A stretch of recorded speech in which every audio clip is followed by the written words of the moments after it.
കാലമാടന്റെ പെണ്ണ്. രചന നിലാവിന്റെ കൂട്ടുകാരി. അവതരണം സാലിം കരുളായി.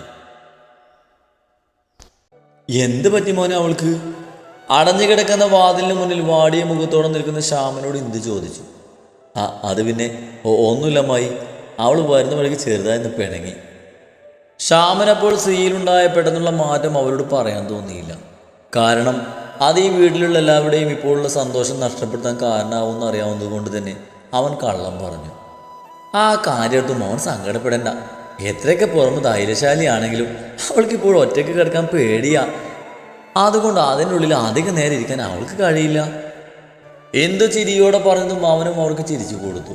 പിന്നെ അധികം വൈകാതെ വീട്ടിലേക്ക് തന്നെ തിരിച്ചു പോയി. അയാളുടെ ബലിഷ്ഠമായ കൈകൾ അവളുടെ കഴുത്തിൽ മുറുകി. ശ്വാസം കിട്ടാതെ പിടയുമ്പോഴും അവൾ കണ്ടിരുന്നു ആ കണ്ണുകളിലെ വന്യതയും ചുണ്ടിലെ ക്രൂരമായ പുഞ്ചിരിയും. പതിയെ ജീവൻ വേർപ്പെടുമ്പോൾ അവൾ കേട്ടിരുന്നു അവൾക്ക് ചുറ്റും മുഴങ്ങുന്ന ഉറക്കെയുള്ള അലർച്ചയും തേങ്ങലും ഉറക്കെയുള്ള അട്ടഹാസവും. ആ അമ്മേ! സ്ത്രീ ചെവി പൊത്തി പിടിച്ച് ബെഡിൽ എണീറ്റിരുന്നു. കണ്ണുകൾ തുറക്കാതെ ഉച്ചത്തിൽ അലറി. അവളുടെ ഉച്ചത്തിലുള്ള അലർച്ച കേട്ടതും അവളുടെ അടുത്ത് കിടന്ന് ഉറങ്ങിയിരുന്ന ഇന്ദുവും ശങ്കരനും ഞെട്ടി എഴുന്നേറ്റു. എന്ത് പറ്റി മോളെ? ലൈറ്റ് ഓൺ ചെയ്ത് സ്ത്രീയെ തട്ടി വിളിച്ചുകൊണ്ട് ശങ്കരൻ ചോദിച്ചെങ്കിലും അവൾ അതൊന്നും കേൾക്കാതെ കണ്ണുകൾ ഇറുകിയടച്ച് ഇരു കൈകൊണ്ടും തല പൊത്തിപ്പിടിച്ചു. ആ തണുപ്പിലും അവൾ നന്നായി വിയർത്തൊലിച്ചു. മോളെ ശ്രീ, എന്ത് പറ്റി? പേടിയോടെ വിറക്കുന്ന സ്ത്രീയെ നെഞ്ചോട് ചേർത്തുകൊണ്ട് ഇന്ദു ചോദിച്ചു. രണ്ടുപേരിലും ആ നിമിഷം സ്ത്രീയെ ഓർത്തുള്ള ഭയം ഉള്ളെടുത്തിരുന്നു. നോവുന്നു വല്യമ്മേ, വല്ലാതെ നോവുന്നു. എന്റെ തല പൊട്ടി പോവാ. തലയിലുള്ള വേദന സഹിക്കാൻ വയ്യാതെ മുടിയിൽ ശക്തമായി പിടിച്ചു വലിച്ച് സ്ത്രീ വിതുമ്പുന്ന ചുണ്ടുകളോട് പറഞ്ഞു. അപ്പോഴും അവളുടെ കണ്ണുകൾ തുറന്നിരുന്നില്ല. ശ്രീമോളെ, വേദന പെട്ടെന്ന് മാറൂട്ടോ. എന്തു, നീ വേഗം പോയി മോളുടെ മരുന്ന് എടുത്തിട്ട് വാ. ഞാൻ എടുത്തിട്ട് വരാം. അത് പറഞ്ഞ് ഇന്ദു വേദന കൊണ്ട് പിടിയുന്ന സ്ത്രീയെ അടത്തി മാറ്റി അവളുടെ റൂമിലേക്ക് പോയി. തിരികെ മരുന്നുമായി ഇന്ദു വന്നപ്പോഴേക്കും ആ വീട്ടിലെല്ലാവരും ആദ്യോട് അവൾക്ക് ചുറ്റും നിൽക്കുന്നുണ്ടായിരുന്നു. ദാ മരുന്ന്. സ്ത്രീയെ പൊതിഞ്ഞു പിടിച്ചിരിക്കുന്ന ദാസന്റെ കൈകളിലേക്ക് മരുന്നും വെള്ളവും വെച്ചു കൊടുത്തുകൊണ്ട് ഇന്ദു പറഞ്ഞു. മരുന്ന് കുടിച്ചു കഴിഞ്ഞതും അവളുടെ വേദനയുടെ കാഠിന്യം കുറഞ്ഞു വന്നു. മരുന്നിന്റെ ക്ഷീണം കാരണം അവളുടെ കണ്ണുകൾ കൂമ്പിയടഞ്ഞു. സ്ത്രീയുടെ അവസ്ഥ കാണെ എല്ലാവരുടെയും കണ്ണുകൾ നിറഞ്ഞു. തളർന്നുറങ്ങുന്ന മോളെ നോക്കി സാരി തലപ്പ് കൊണ്ട് വാപൊത്തി പിടിച്ച് പൊട്ടിക്കരഞ്ഞുകൊണ്ട് ജാനകി പുറത്തേക്ക് പോയി. ഏട്ടാ, എൻ്റെ മോള്. തൻ്റെ കയ്യിൽ തളർന്നുറങ്ങുന്ന സ്ത്രീയെ കണ്ടതും ആ പിതൃഹൃദയം തേങ്ങി. നീ പേടിക്കേണ്ട ദാസ, നമ്മുടെ ശ്രീമോൾക്ക് ഒന്നുമില്ല. ദാസനോടത് പറയുമ്പോഴും ആ ഹൃദയവും നീറുന്നുണ്ടായിരുന്നു. ഇന്ദു, സ്ത്രീക്ക് പെട്ടെന്ന് എന്താ പറ്റിയേ? ബെഡിൽ നിന്നും അബിയുടെ കൈ പിടിച്ച് എണീച്ചുകൊണ്ട് കല്യാണിയമ്മ ചോദിച്ചു. അറിയില്ലമ്മേ, പെട്ടെന്ന് ഉറക്കത്തിൽ ഞെട്ടി എണീറ്റതാ. നിറഞ്ഞ കണ്ണുകൾ തുടച്ചുകൊണ്ട് ഇന്ദു പറഞ്ഞു.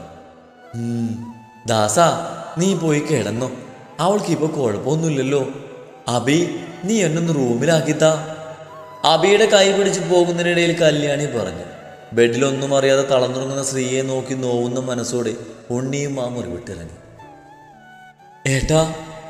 അച്ഛമ്മയെ റൂമിലാക്കി ഒറ്റയ്ക്ക് നിൽക്കുന്ന ഉണ്ണിയുടെ അടുത്തേക്ക് വന്നുകൊണ്ട് അബി വിളിച്ചു. എന്താ അബി? നിറഞ്ഞ കണ്ണുകൾ അവളിൽ നിന്നും മറച്ചു വെച്ചുകൊണ്ട് ഉണ്ണി ചോദിച്ചു. ഏട്ടാ, സ്ത്രീയെ നമുക്ക് നഷ്ടപ്പെടുമോ? അവൾ ഇനിയും പഴയ പോലെ ആവുമോ? ഇടറിയ ശബ്ദത്തോട് അബി ചോദിച്ചു. നീ എന്തൊക്കെയാ അബി പറയുന്നേ? ഒരിക്കലും അങ്ങനെയൊന്നും സംഭവിക്കില്ല.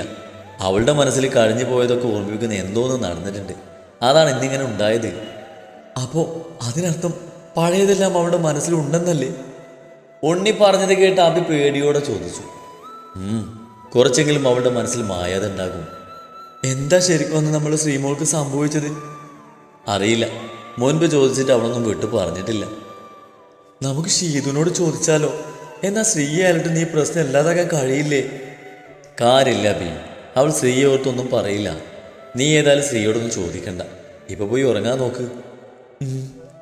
നടന്നു പോകുന്ന അബിയെ നോക്കി നെടുവീർപ്പിട്ടുകൊണ്ട് സെറ്റിയിലേക്ക് ചാഞ്ഞിരുന്നു കൊണ്ട് കണ്ണുകൾ അടച്ചു. അവൻ്റെ ഓർമ്മയിലേക്ക് ഭ്രാന്തിയെപ്പോലെ അലറി വിളിച്ച് കരയുന്ന അവൻ്റെ കുഞ്ഞിപ്പെങ്ങളുടെ മുഖം തെളിഞ്ഞു വന്നതും അവൻ കണ്ണുകൾ ഇറുകിയടച്ചു. അപ്പോഴും വളഞ്ഞ കണ്ണിൽ നിന്നും കണ്ണുനീർ ചെന്നിയിലൂടെ ഒഴുകിയിറങ്ങിയിരുന്നു. രാവിലെ ഹാളിലെ ബഹളം കേട്ടാണ് സ്ത്രീ കണ്ണു തുറന്നത്. ടൈം നോക്കിയപ്പോൾ 11 മണിയുടെ അടുത്ത് കണ്ടതും അവൾ വേഗം ബെഡിൽ നിന്ന് ചാടിയിറങ്ങി ഹാളിലേക്ക് നടന്നു. ഇളം പുഞ്ചിരിയോടെ വരുന്ന സ്ത്രീയെ കണ്ടതും എല്ലാവരുടെയും മനസ്സ് നിറഞ്ഞു. മോള് പെട്ടെന്ന് റെഡിയായി വാ, ഡ്രസ്സ് എടുക്കാൻ പോവേണ്ടേ? അംബികയ്ക്ക് ഷോപ്പിലെത്തിയെന്ന് വിളിച്ചു പറഞ്ഞു. ഞാനില്ല, നിങ്ങളൊക്കെ പോയി എടുത്തോ. അത് പറഞ്ഞ് സ്ത്രീ സെറ്റിയിൽ നിന്ന് അബിയുടെ തോളിലേക്ക് തലചായ്ച്ചു. എന്താ നിനക്ക് വയ്യേ? എനിക്കൊരു കുഴപ്പമില്ല അമ്മേ. എന്നാ നീ കൂടെ വാ, നിന്റെയും വിവാഹമല്ലേ നടക്കുന്നത്. അച്ഛമ്മ പറഞ്ഞതും അവൾ മിണ്ടാതെ തന്നെ റൂമിലേക്ക് പോയി റെഡിയായി വന്നു. ശ്രീയുടെ നിർബന്ധപ്രകാരം ഷീതുവും അവളുടെ കൂടെ പോന്നിരുന്നു. ഷോപ്പിലെത്തി അപ്പച്ചിയോടും എല്ലാവരോടും സംസാരിച്ച ശ്രീ തനിക്കുള്ള വിവാഹസാരി അബിയോടും നീതുവിനോടും ഷീതുവിനോടും സെലക്ട് ചെയ്യാൻ പറഞ്ഞ് ശ്രീ അതിലൂടെ ഓരോ കാഴ്ചകൾ കണ്ടു നടന്നു. പെട്ടെന്നാണ് അവൾ ഇന്നലെ ബീച്ചിൽ വെച്ച് കണ്ട ആളെ കണ്ടത്. അയാളെ കണ്ടതും അവളുടെ ഉടലുകൾ വിറച്ചു. തന്നെ ജീവനോടെ കണ്ടാൽ അയാൾ ഇല്ലാതാക്കുമെന്ന് അറിയാവുന്നത് കൊണ്ട് അവൾ വേഗം അവിടുന്ന് തിരിഞ്ഞു നടന്നു. പിന്നിലേക്ക് നോക്കി തിരിഞ്ഞു നടക്കുന്നിടയിലാണ് അവൾ ആരെയോ പോയി ഇടിച്ചത്. മുഖമുയർത്തി നോക്കും മുമ്പേ അയാൾ അവളുടെ വാപൊത്തി പിടിച്ച് അവളെയും എടുത്ത് ട്രെയർ റൂമിലേക്ക് കയറിയിരുന്നു. ഡേയ് വട്ട് കേസേ, മുഖത്തേക്ക് നോക്കടി. കയ്യിലുള്ള സ്ത്രീയെ നിലത്തേക്ക് നിർത്തിക്കൊണ്ട് ശിവൻ പറഞ്ഞു. അവന്റെ ശബ്ദം അവളുടെ ഉള്ളിൽ കുളിരായി പെയ്തിറങ്ങി. വട്ട് കേസ് തന്നെ മറ്റവളാണ് കാല. വാപൊത്തി പിടിച്ച് ശിവന്റെ കൈകൾ തട്ടി മാറ്റിക്കൊണ്ട് ദേഷ്യത്തിൽ തന്നെ പറഞ്ഞു. വാ അടച്ചു വെച്ച് ഇത് നോക്കടി വട്ടെ. ശിവൻ അവന്റെ ഫോണെടുത്ത് അതിലൊരു വീഡിയോ പ്ലേ ആക്കി അവൾക്ക് നേരെ നീട്ടിക്കൊണ്ട് പറഞ്ഞു. ഇത് ഞാനല്ലേ? ഫോണിൽ പ്ലേ ആകുന്ന വീഡിയോ നോക്കിക്കൊണ്ട് സ്ത്രീ ചോദിച്ചു. അവളും ശീതവും കൂടി കല്യാണം ഉറപ്പിച്ച ദേഷ്യത്തിൽ ജോത്സ്യനിട്ട് പണി കൊടുക്കുന്നത് നന്നായിരുന്നു. ഇല്ലാത്ത സ്ഥലത്ത് അയാളുടെ വണ്ടി ലക്ഷ്യം വെച്ച് അയാൾ വരുന്ന വഴിയിൽ മുള്ളുകളും ആണികളും ഇട്ടിരുന്നു. വണ്ടി പഞ്ചറായപ്പോൾ അയാൾ ഇറങ്ങിയത് മുഖത്ത് മാസ്ക് ഇട്ട് അവളും ശീതവും കൂടി അയാളെ തല്ലുന്നതൊക്കെ വീഡിയോ ആയിരുന്നത്. അയാൾക്ക് ആളെ തിരിച്ചറിയാൻ കഴിയാത്തത് കൊണ്ട് ഇതുവരെ ഒരു കുഴപ്പമുണ്ടായിരുന്നില്ല. എൻ്റെ ദൈവമേ, എന്നോട് തന്നെ ഈ ചതി വേണമായിരുന്നു നിനക്ക്. ഞാൻ അപ്പോഴത്തെ ദേശത്തിൽ പോയി പണിതത് അങ്ങേരെ, അത് ഈ കാലിനെ എങ്ങനെ കണ്ടുപിടിച്ചു? ശ്രീ ശിവനെ നോക്കി ഇളിച്ചു കാട്ടിയതും അവൻ ഫോൺ ഓഫ് ചെയ്ത് പോക്കിലിട്ടു. അത് പിന്നെ ഞാൻ ഇയാൾക്ക് വിവാഹം. ശ്രീ എന്ത് പറയണമെന്ന് അറിയാതെ നിന്ന് വിക്കിയതും ശിവൻ കൈ ഉയർത്തിയതും അവളൊന്നും മിണ്ടാതെ നിന്നു. അതിന് ഞാൻ നിന്നോട് എന്തെങ്കിലും ചോദിച്ചോ? പിന്നെ എന്തിനാ ഇത് കാണിച്ചു തന്നത്? അതുകൊണ്ടല്ലേ ഞാൻ കയറി പറഞ്ഞത്. ഇനി നിങ്ങൾക്ക് വട്ടായോ? ശ്രീ മനസ്സിൽ ചിന്തിച്ചു. ഡേയ്, ഞാൻ നിന്നെ ഇങ്ങോട്ട് കൊണ്ടുവന്നത് കാണിച്ചു തന്നെ എന്തിനാണെന്ന് അറിയോ? ശിവന്റെ ശാന്തമായ ചോദ്യം കേട്ട് ശ്രീ നിഷ്കളങ്കതയോടെ ഇല്ലെന്ന് തലയാട്ടി. നീ എങ്ങനെയെങ്കിലും വിവാഹം മുടക്കണം, അല്ലാത്ത പക്ഷേ ഈ വീഡിയോ ഞാൻ എല്ലാവരെയും കാണിക്കും.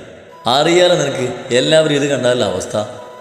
വേണ്ട, ആരെയും കാണിക്കരുത് പ്ലീസ്. എന്നാലും നീ ഈ വിവാദത്തിന് പിന്മാറണം. ഒലക്ക, ഇങ്ങനത്തെ എന്താ എന്നിട്ട് ഈ പറയുന്നേ? എനിക്കിതിന് താല്പര്യമില്ല. അറിഞ്ഞോണ്ട് ആരെങ്കിലും കുടി ചാടുമോ? പക്ഷെ പെട്ടുപോയില്ലേ. ഇപ്പം ഏതായാലും എങ്ങനെയും തടി ഓർക്കാൻ നോക്കാം. സേഫ്റ്റി മുഖ്യം പിക്കിലേ. വിവാഹത്തിൽ നിന്ന് പിന്മാറുന്നതിൽ എനിക്ക് സന്തോഷമേ ഉള്ളൂ. അച്ഛമ്മ ഞാൻ പറഞ്ഞ അനുസരിക്കില്ല. അതുകൊണ്ട് എനിക്ക് കുറച്ച് സമയം വേണം. പിന്നെ ഈ വീഡിയോ ഡിലീറ്റും ചെയ്യണം. ഓക്കെ, വിവാഹത്തിൻ്റെ അന്ന് മുഹൂർത്തം അടുക്കുന്നത് വരെ നിനക്ക് ഞാൻ ടൈം തരുന്നു.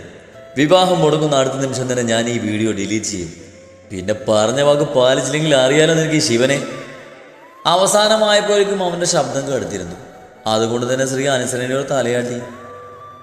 ഓ പിന്നെ ഇങ്ങനെ പരമശിവനാണെന്നാ ഇങ്ങയുടെ വിചാരം? ജോടത്തെണ്ടി, ഇയാളെ കെട്ടാൻ മുട്ടിയിരിക്കാൻ ഞാനെന്നാ അങ്ങയുടെ സംസാരം. എനിക്കൊന്നും വേണ്ട ഇതുപോലത്തെ തോരപ്പനെ. ശ്രീ ശിവൻ പോകുന്ന നോക്കി പെറുപെറുത്തു. പെട്ടെന്ന് അവളുടെ മനസ്സിലേക്ക് ഒരു മുഖം ഓടിയെത്തിയതും കഴുത്തിൽ കിടന്ന ഷാള് കൊണ്ട് മുഖം മറിച്ച് അവൾ അവിടെ നിന്ന് ഇറങ്ങി. ശ്രീ, നീ എന്തേ കാണിക്കുന്നേ? അബിയുടെ കൂടെ നിന്ന് സാരി സെലക്ട് ചെയ്യുന്ന ഷീതുവിനെ പിടിച്ചു വലിച്ചു കൊണ്ടുവന്ന് ഷാള് കൊണ്ട് അവളുടെ മുഖം മറച്ചു കൊടുക്കുന്നുണ്ടെങ്കിൽ ചോദിച്ചു. കുന്തം, മിണ്ടാതിരിക്കടി കോപ്പേ. അലക്സ് ഇവിടെ വന്നിട്ടുണ്ട്. അവനെങ്ങാനും നമ്മളെ കണ്ടാലുള്ള അവസ്ഥ അറിയാലോ. നേരത്തെ കാലത്ത് പരലോകത്ത് പോയി കാലിനെയും പോത്തിനെയും വായി നോക്കി ഇരിക്കേണ്ടി വരും. ഷീതുവിൻ്റെ മുഖം മറച്ചു കൊടുക്കുന്നതിൻ്റെ ഇടയിൽ പറഞ്ഞു. അലക്സ് എന്ന പേര് കേട്ടതും ഷീതുവിൻ്റെ ഉള്ളിലൂടെ ഒരു കൊള്ളിയാൻ മിന്നി. സ്ത്രീ, നീ എന്താ പറഞ്ഞേ? അലക്സ് ഇവിടെയോ? ഷീതു പേടിയോടെ ചോദിച്ചു. അതെ, ഞാൻ ഇന്നലെ അവനെ ശ്യാമൻ്റെ കൂടെ പുറത്തു പോയപ്പോൾ കണ്ടിരുന്നു. ഭാഗ്യം കൊണ്ടാ അവൻ നമ്മളെ കാണാച്ചത്. ശ്രീ, നിനക്ക് പേടിയാവുന്നു. ഇനി നമ്മൾ എന്താ ചെയ്യാ? അവൻ നമ്മൾ അന്വേഷിച്ച് വന്നതാകും. നീ എന്തിനാ ഇത് പേടിക്കുന്നത്? അവന് വേണ്ടുന്നത് കിട്ടുന്നത് വരെ നമ്മൾ അവനൊന്നും ചെയ്യില്ല. അവന് വേണ്ട ശിക്ഷ ഞാൻ നേടിക്കൊടുക്കും. അത് പറയുമ്പോൾ അവളുടെ കണ്ണുകളിൽ പകയും ദേഷ്യവും ഒരുപോലെ നിറഞ്ഞിരുന്നു. ശ്രീ, വേണ്ട, ഇനി ഒരു പ്രശ്നത്തിന് പോകേണ്ട. നിനക്ക് എങ്ങനെയാ ഷീതു ഇങ്ങനെയൊക്കെ പറയാൻ തോന്നുന്നത്? പഴയതൊക്കെ എത്ര പെട്ടെന്നാണ് നിനക്ക് മറക്കാൻ സാധിച്ചത്? പഴയതൊന്നും മറന്നിട്ടല്ല ശ്രീ, ഇനിയൊന്നും താങ്ങാൻ വയ്യ. നീയും കൂടി ഇല്ലെങ്കിൽ ഞാനില്ലടി. നിന്നെ നഷ്ടപ്പെടുന്ന ഭയം എനിക്ക്. അത് പറയുമ്പോൾ ഗീതു തേങ്ങിപ്പോയിരുന്നു. ഷീതു, നീ എന്താ മക്കളെ നിങ്ങളിങ്ങനെ ഇവിടെ വന്ന് നിൽക്കുന്നത്? പെട്ടെന്ന് അവരുടെ അടുത്തേക്ക് അംബിക വന്ന് ചോദിച്ചതും ഇരുവരും നിറഞ്ഞ കണ്ണുകൾ അവരെ കാണാതെ തുടച്ചു മാറ്റി. അത് പിന്നെ ഒന്നുമില്ല അപ്പച്ചി. പിന്നെ എന്തിനാ നിങ്ങൾ മുഖം മറിച്ചത്? അംബിക ചോദിച്ചതും ശ്രീ ഒരു നിമിഷം പതറി. അത് പിന്നെ അപ്പച്ചി, ഞങ്ങൾക്ക് നല്ല തുമ്മലും പൊടിയുടെ അലർജിയൊക്കെ തോന്നുന്നു. അല്ലടി ഷീതു? ഹച്ചിം. ശ്രീ ഷീതുവിനോട് അങ്ങനെ പറഞ്ഞ് അംബികയെ ബോധിപ്പിക്കാൻ രണ്ട് തുമ്മലും തുമ്മി. ശ്രീ പറയുന്നത് കേട്ട് അംബിക ഷീതുവിനെ നോക്കിയതും അവൾ അതേന്ന് തലയാട്ടി. ഈ മക്കളുടെ ഒരു കാര്യം, നിങ്ങൾ വാ, സെലക്ട് ചെയ്ത ഡ്രസ്സ് ഇഷ്ടമായൊന്ന് നോക്ക്. അതും പറഞ്ഞ് അംബിക ഇരുവരെയും കൊണ്ട് അവിടെ നിന്ന് നടന്നു. അംബികയുടെ കൂടെ പോകുമ്പോൾ അവർ കണ്ടിരുന്നു ഷോപ്പിൽ നിന്നും പോകുന്ന അലക്സിനെ. അവൻ പോകുന്നത് കണ്ടതും ഇരുവർക്കും ആശ്വാസം തോന്നിയെങ്കിലും കാരണമായൊരു ഭയം അവരുടെ ഉള്ളിൽ അടിഞ്ഞു കൂടിയിരുന്നു. ഡാ, ഇതെങ്ങനെയുണ്ട്, കൊള്ളാമോ? ശരത്ത് ഒരു വൈറ്റ് ഷർട്ട് എടുത്ത് ശിവന് കാണിച്ചു കൊടുത്തുകൊണ്ട് ചോദിച്ചു. ഇതാർക്കാ? ഫോണിൽ നിന്നും തലയൊട്ടിക്കൊണ്ട് ചോദിച്ചു. നിനക്ക് അല്ലാതെ ആർക്കാ? ഞങ്ങൾക്കുള്ളതൊക്കെ കിട്ടി. ശരത്ത് മുണ്ടു തിരിയുന്ന ശ്യാമിനെ നോക്കിക്കൊണ്ട് പറഞ്ഞു. എനിക്കിപ്പോൾ ഒന്നും വേണ്ട, ഇപ്പം തന്നെ ആവശ്യത്തിനുണ്ട്. അത് പറഞ്ഞാൽ എങ്ങനെയാ? നിന്റെ കല്യാണമല്ല വരുന്നേ. അതൊരിക്കലും നടക്കാൻ പോകുന്നില്ലെന്ന് പാവം ഇവർക്ക് അറിയില്ലല്ലോ. ശിവൻ മനസ്സിലോർത്തു. ഡാ ശിവ, എന്താ നിന്റെ പ്രശ്നം? എന്ത് പ്രശ്നം? നീ ശ്രീയോട് പറഞ്ഞൊക്കെ ഞാൻ കേട്ടു. നീ ഇപ്പോഴും പഴയതൊക്കെ മനസ്സിൽ വെച്ചിട്ടാണോ അങ്ങനെയൊക്കെ അവളോട് പറഞ്ഞത്? ആണെങ്കിൽ വിട്ട് കളയടാ. അവൾക്ക് അറിയാതൊരു അബദ്ധം പറ്റിയതാടാ. അതൊന്നുമല്ല, ഇപ്പം തന്നെ ബിസിനസ്സിൽ എനിക്ക് കുറേ ശത്രുക്കളുണ്ട്. ഒരു ഉറപ്പില്ലാത്ത ജീവിതം എൻ്റേത്. പോരാത്തിന് ആവശ്യത്തിലേറെ പ്രശ്നങ്ങളും. അതിൻ്റെ ഇടയിലേക്ക് അവളെ കൂടെ വെറുതെ എന്തിനാ വലിച്ചയക്കുന്നത്? ഇതുകൊണ്ട് മാത്രമാണോ നീ വിവാദത്തിൽ നിന്ന് പിന്മാറാൻ ശ്രമിക്കുന്നത്? അതോ? ശരത്ത് ബാക്കി പറയാതെ നിർത്തി. അല്ല, എനിക്കൊരിക്കലും സ്ത്രീയെ പോലെ ഒരു ക്യാരക്ടറുള്ള പെൺകുട്ടിയെ അക്സെപ്റ്റ് ചെയ്യാൻ സാധിക്കില്ല. എനിക്കിഷ്ടമല്ല അവളുടെ ലൂസ്ലെസ് ആയിട്ടുള്ള ഈ സ്വഭാവം. പ്രായത്വത്തെ പക്വത അവൾക്കില്ല. അതുപോലൊരു വട്ടുപെണ്ണിനെ ചുമക്കാൻ എനിക്കാവില്ല. Please try to understand me. അപ്പം നിനക്ക് സ്ത്രീയെ മാത്രമേ വിവാഹം കഴിക്കുന്നതിൽ കുഴപ്പമുള്ളൂ അല്ലേ? അല്ല, സ്ത്രീ എന്നല്ല, ഒരു പെണ്ണിനെയും എനിക്ക് എൻ്റെ ഭാര്യയാക്കാൻ കഴിയില്ല. അതിനുള്ള കാരണം എന്താടാ? കാരണം ഈ ശിവന്റെ മനസ്സിൽ അന്നും ഇന്നും എന്നും എൻ്റെ മധുരയ്ക്ക് മാത്രമേ സ്ഥാനമുള്ളൂ. അവളെ അല്ലാതെ മറ്റൊരു പെണ്ണിന് എനിക്ക് ആ സ്ഥാനത്ത് കാണാൻ കഴിയില്ല. മോനെ ശിവ, നീ ഇപ്പോഴും മധുവിനോട്ട് നടക്കണോ? അവൾ പോയില്ലേ, പിന്നെന്തിനാ നീ നിന്റെ ജീവിതം സ്വയം ഇല്ലാതാക്കാൻ ശ്രമിക്കുന്നത്? അവൾക്ക് എന്നെ വേണമെങ്കിലും എനിക്ക് മറക്കാൻ പറ്റില്ലല്ലോ. അവളെ അത്രയ്ക്ക് സ്നേഹിച്ച് പോയില്ലേട്ടാ. അതും പറഞ്ഞ് ശിവൻ അവിടുന്ന് പോയതും ശരത്ത് എന്ത് ചെയ്യണമെന്ന് അറിയാതെ നിന്നു. ഷോപ്പിംഗ് ഒക്കെ കഴിഞ്ഞ് ഫുഡ് കഴിച്ച് ഇരു കൂട്ടരും രണ്ട് വീടുകളിലേക്കായി മടങ്ങി. ശ്രീയുടെ നിർബന്ധപ്രകാരം ഷീതു അവളുടെ വീട്ടിലേക്ക് പോകാതെ ശ്രീയുടെ കൂടെ അവളുടെ വീട്ടിലേക്ക് പോയി. എന്നിട്ട് നീ എന്താ ശ്രീ തീരുമാനിച്ചേ? ശിവൻ പറഞ്ഞതെല്ലാം ശ്രീധുവിനോട് പറഞ്ഞു കഴിഞ്ഞതും അവൾ ശ്രീയോട് ചോദിച്ചു. ശിവേട്ടൻ പറഞ്ഞ പോലെ ഈ വിവാദത്തിൽ നിന്ന് പിന്മാറും. എന്ത്? അത് വേണോ? എനിക്കൊന്നും വേണ്ട. ഇങ്ങനെ മുരട്ട് സ്വഭാവമുള്ളവരൊന്നും ആ കാലൊന്നും ചിരിക്കാൻ പോലും അറിയില്ല. എപ്പോഴും ആ മുഖം ഒരു കൊട്ട കാണും. ബിസിനസ്മാനാന്നുള്ള ജാട. അങ്ങയുടെ സ്വഭാവം കൊണ്ട് തന്നെയാ അങ്ങയുടെ കാമുകി തേച്ചിട്ട് പോയത്. ശ്രീ, ഒന്നുകൂടി ആലോചിച്ചിട്ട് പോരെ? എനിക്കൊന്നും ആലോചിക്കാനില്ല. ഈ വിവാദത്തിൽ നിന്ന് പിന്മാറിയില്ലെങ്കിൽ ആ വീഡിയോ വൈറലാക്കും. ആട്ടെ, നീ എന്താ തീരുമാനിച്ചു വെച്ചത്? സിമ്പിൾ. മുഹൂർത്ത ടൈമിൽ ഞാൻ പറയും എനിക്ക് ഈ വിവാദത്തിന് താല്പര്യമില്ലെന്ന്. കേൾക്കുമ്പോൾ അവർക്കൊന്നും അത്രയും ആൾക്കാരുടെ മുന്നിൽ വെച്ച് ഒന്നും ചെയ്യാൻ പറ്റില്ല. എന്നിട്ടെന്താ? ഞാൻ എൻ്റെ മുഖത്തേട്ടനെയും കെട്ടി അങ്ങയുടെ 5-6 കുട്ടികളെയും പ്രസവിച്ച് സുഖമായി ജീവിക്കും. ഇപ്പം നടന്നേ തന്നെ നടക്കും. നടന്നില്ലേ ഈ ശ്രീനന്ദ നടത്തും. തള്ളേ, ഞാൻ പുലിയാ. വെറും പുലിയല്ല, പൂപ്പുലി. ശ്രീ രാജമാണിക്യത്തിലെ മമ്മൂട്ടി സ്റ്റൈലിൽ പറഞ്ഞു. ശ്രീ പറയുന്നതൊക്കെ കേട്ട് വാതിലിൻ്റെ പിറകിൽ നിന്ന് കല്യാണിയമ്മ മനസ്സിൽ പലതും തീരുമാനിച്ച് അവിടുന്ന് നടന്നു പോയി. അങ്ങനെ 2 ദിവസം കടന്നുപോയി. ഒരിക്കലും ഈ വിവാഹം നടക്കില്ലെന്ന് ഉറപ്പുള്ളത് കൊണ്ട് ശ്രീയും ശിവനും ഹാപ്പിയായിരുന്നു. നാളെയാണ് ശ്രീയുടെയും ശിവന്റെയും അബിയുടെയും വിവേകിന്റെയും വിവാഹം. ശ്രീക്കുള്ള പുടവ് കൊടുക്കാൻ വന്ന അംബികയും നീതുവും വന്ന കൂടുതൽ ശിവനും അങ്ങോട്ട് വന്നിരുന്നു. വിവേകിന് ഫാമിലിയായി ആരും തന്നെ ഇല്ലാത്തത് കൊണ്ട് അബിക്കുള്ള പുടവയും അവർ തന്നെയായിരുന്നു കൊടുത്തിരുന്നത്. എന്തായി ഞാൻ പറഞ്ഞത്? ശിവൻ ആരും കാണാതെ ശ്രീയുടെ അടുത്ത് വന്നുകൊണ്ട് ചോദിച്ചു. ശിവേട്ടന് ഒന്നുകൊണ്ട് പേടിക്കണ്ട, നമ്മൾ വിചാരിച്ച പോലെ എല്ലാം നടക്കും. നിന്റെ പ്ലാനല്ലേ, പൊളിയാതിരുന്നാ മതി. ഓ, ഇങ്ങനെ ഇരുന്ന് എനിക്കിട്ട് കൊട്ടാകത്തുന്നൊരു അവസരം പാഴാക്കില്ല, കള്ളം പെടുക. ശ്രീ മനസ്സിൽ അവനെ തെറി വിളിച്ചു കൊണ്ടിരുന്നു. ഒക്കെ പ്ലാൻ ചെയ്ത പോലെ നടക്കും പോരെ? ഇല്ലെങ്കിൽ നീയായിരിക്കും ശ്രീ അനുഭവിക്കാൻ പോകുന്നത്.